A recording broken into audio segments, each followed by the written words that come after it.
1913 was a very important year in Irish history. Workers began to demand their rights and were severely punished as a result.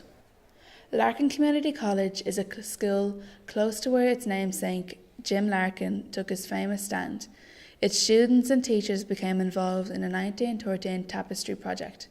SIP2, a trade union, and the National College of Art and Design worked together with the community to produce a commemorative tapestry. Although the students involved were allowed to stitch anything they wished, many of them chose to focus on feet. The working class could not afford shoes. O'Connell Street, Sackville Street at the time, was paved with cobblestones.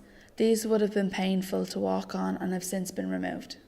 Even though both the middle and working classes could be found on the golf course, only the privileged were playing.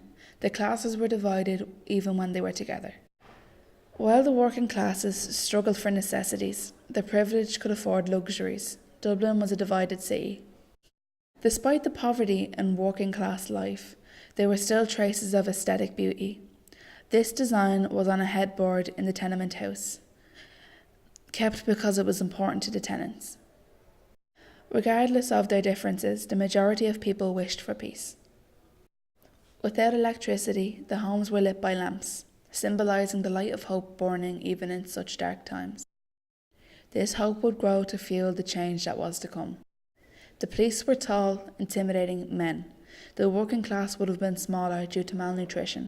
They maintained order at public events. On Bloody Sunday, 1913, Jim Larkin, a trade unionist and human rights activist, arrived in the Imperial Hotel in disguise and was arrested. The crowd were battened charged by the police. The events of this day would fuel a movement for solidarity.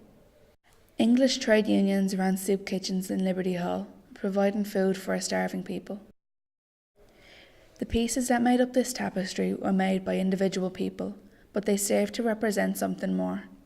The tapestry commemorates the events of the 1913 lockout and the lives of the people affected by it.